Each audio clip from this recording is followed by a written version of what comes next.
Near-death experiences. I've had a lot of people ask me about them. I did write about a few of them in my book, God, Where Are You? It's Me. It's on Amazon. You can read a little bit more about it, my story, and why I ended up with all those near-death experiences, wanting to leave, what I learned on the other side. And it's why I created the Body Regeneration Method and the Body Regeneration Academy. It was because the world is shifting so much. So how we bank is going to change. How we do government's going to change. How we teach is going to change. And people forget that how we do energy work is also changing. They're outdated. They're slow. And so when I channeled, and it's partly with the cards that we did here, when I started to channel the method, what a lot of it I know came from my near-death experiences.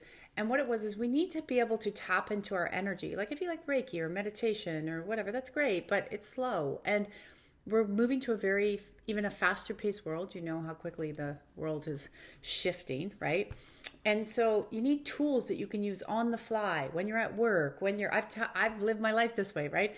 What can I do to align at work for a better meeting? Or what can I do with clients? I've been doing this since I was in corporate and then left a long time ago. So I use all of these practical tools myself every day, and that's why I created the method for you. We will pull a card today and see which you require with the people that are watching, but you can find all my links below, and you can get your own deck with a free membership of a video membership to help you learn and understand what's happening.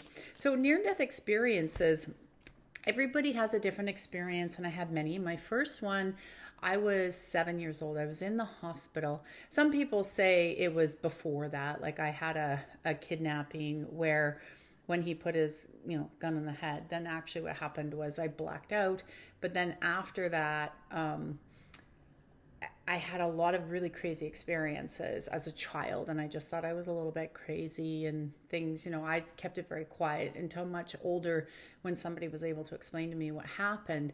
And you can have trauma that also opens up doors to gateways, right? So also as a child, right, I almost didn't make it. I was born really, really sick. So that would be a near-death experience, but I don't remember any of that. I know the story from my parents and my mom, but I don't remember, I can't tell you what that experience was.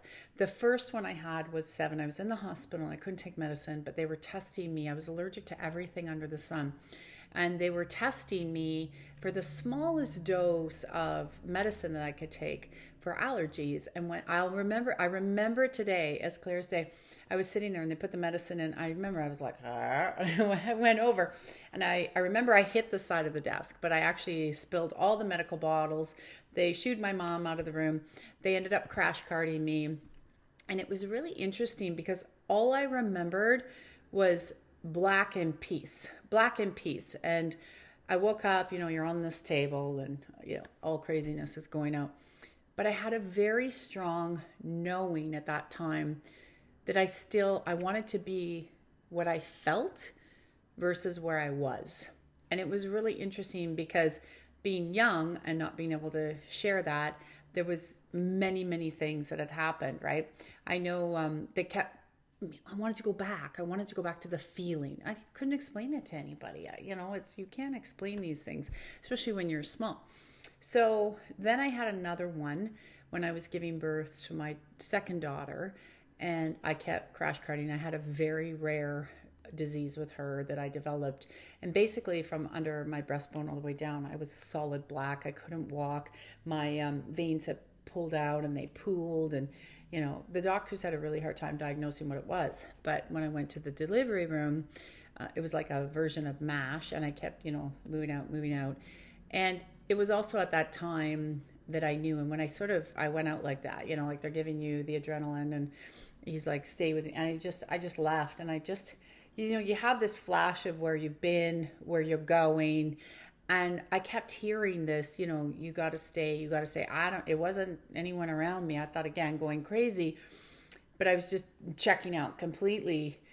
And it was very touch and go. They said, like, the fact that you even, made it through, like, it literally looked like a version of MASH. I remember when I finally came to, and I looked over and I realized my whole life had to change at that point. It was very toxic. I was in a very bad space physically, emotionally, mentally, very bad marriage. And I looked over like that, and it was like, blood on the ceiling, blood on the floors. And all I could hear them say as I kept moving to this energy, like it was literally kind of like a black hole, but a light over there. But it was like, I'm just going to go over here. But then I could hear this voice over here, which was the anesthesiologist, saying, Tracy, come back to me, look at me. And I'm like, no, I'm going to go over here. And he kept saying, come here. Because this energy, it was like drawing me. Again, didn't really understand what was happening.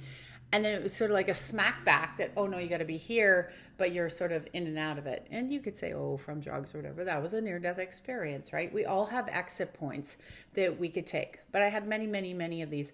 But the biggest one that I wanted to share that was actually what anchored me in, because even though I'd had all these experiences, I still wanted to leave. I still didn't want to be here. I didn't like my life. I didn't like where I was. I had had so much trauma, right? The kidnapping at 5 and all the stuff that happened as a teenager and just stuff. I just didn't like the world, things that happened with my parents when I was little and, being removed from our home late at night and ended up in this women's kind of halfway house for women and children. And it was just not good. And all the bullying. I just said, I didn't know if there was anything out there. I was just like, I want to leave. So I kept leaving. Then when I finally left my husband, my children actually, they were off to school and doing their thing. And I was on my bed, and it was so crazy because I had basically said, I'm done. I'm leaving. Done. I can't do this anymore. I had no emotional help, no supportive help, no mental help. I wasn't getting any support from my ex-husband in terms of financial. I gave him what I had to take my kids. I had no family, they did what they could, but they didn't really know what to do. I had no support, anywhere, emotionally, financially, nothing. And I remember just sitting there, and I could feel my body was just leaving, and I was really sick, and I'm like, I'm done. I'm just done. I don't care. I'm done. So I started to actually get out of my body. And it was interesting because I was physically, you have to understand, my system was always breaking down. That's why a lot of the doctors and experts, they did what they could, but they're like, there's not much more we can do for you. And that's what made me turn to energy work, because they're like, live with it. And I'm like, live with it. I walk around like this, is in pain, and I couldn't eat anything. And it was just, I can live with these things. And well, you were born with it and you're going to have it, which I don't have any of it today because I took a different path. But as I was in my room, I'm like, I'm done, sick, bellied over, not feeling well. I literally leave my body, can see my body, leave my body. And it sounds absolutely crazy. I know. And you're probably all going, oh, right. But I was leaving. And what happened was I cannot find the colors. I started to see colors like I've never seen before. I don't drink, guys. I've never done drugs in my life. So it's not any of that. I know enough. Not for me. And I could see these colors. I started to hear this music that I could never, to this day, I can't find the colors or the music. I could not replicate it anywhere on the planet. I have tried and tried and tried. I couldn't. And I left, and I'm like, I'm coming. And all of a sudden you could see this beautiful, beautiful light. I'm like, I'm going that way, big time. And this huge voice out of nowhere said, no, you have to go back for your children. You have to go back. You have a mission, whatever. You got to go back. And I'm like, what? No. And it's like, you have to go back. It was a voice I couldn't even replicate. Anyway, so I come back into my body, and I literally burst up out of my bed. I'm sitting there. I'm like, what the heck just happened, right? And then also going, I want to go. A few things happened. Later that day, my kids came home from school. My little one, who was 5, we're sitting at the dinner table, she's super intuitive. And she says, Mom, what would happen if we came home from school and you were dead? And we found you dead in your bed. And I'm like, don't worry, that's not going to happen. She goes, well, I wonder what happened. I said, well, you would have to call 911.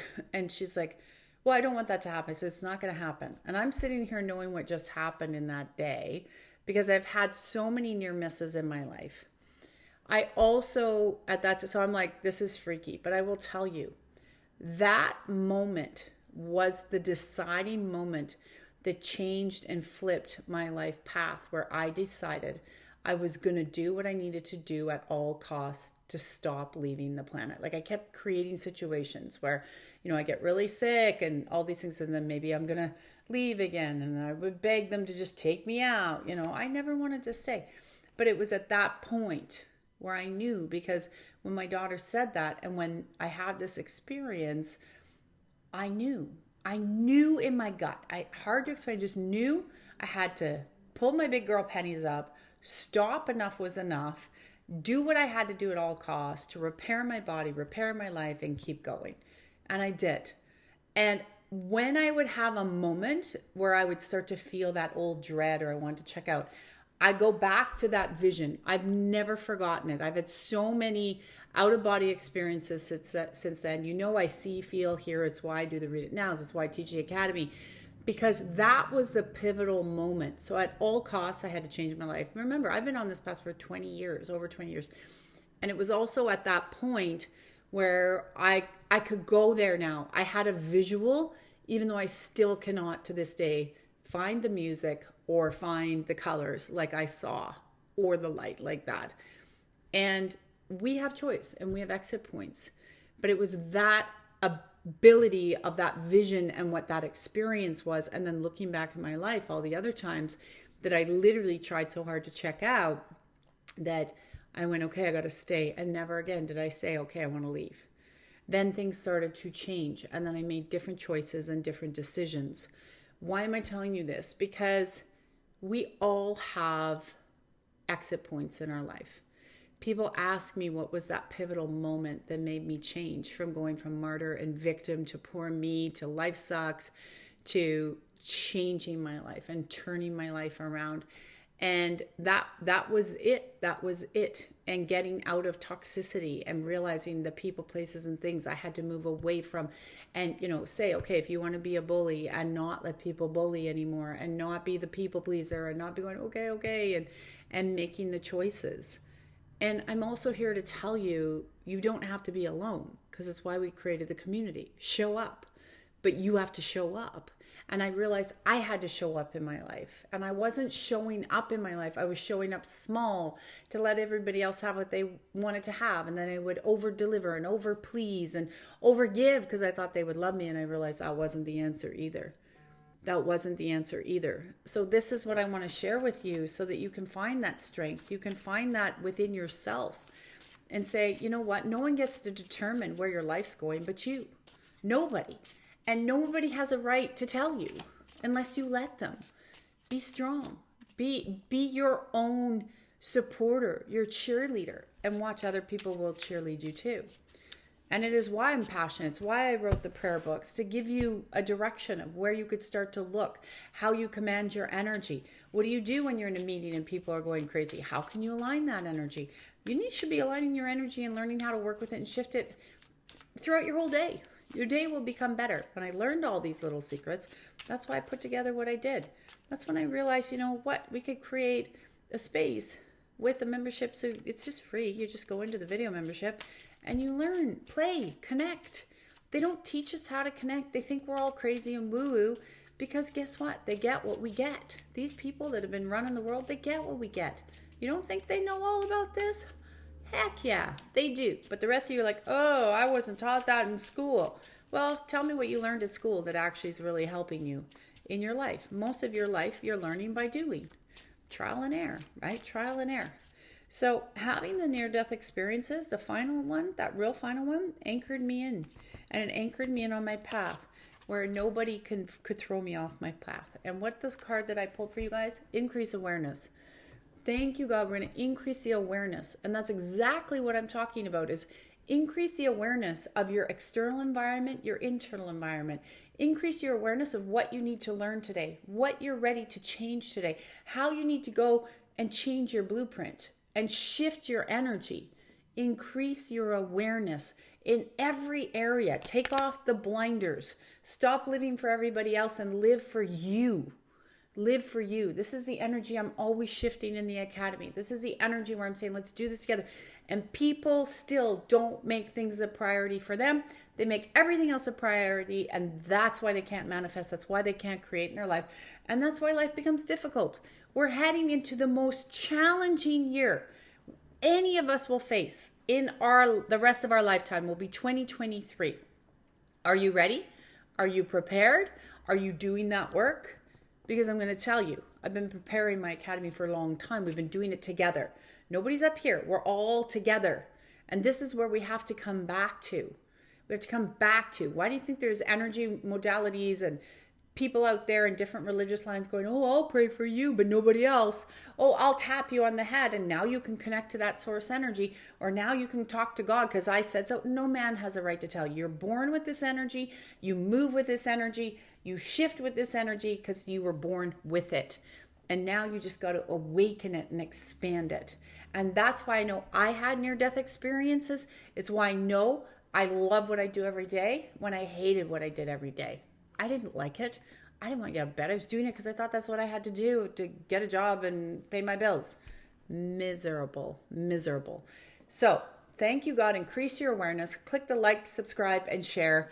Comment below. It helps the algorithms. Things are really wonky right now.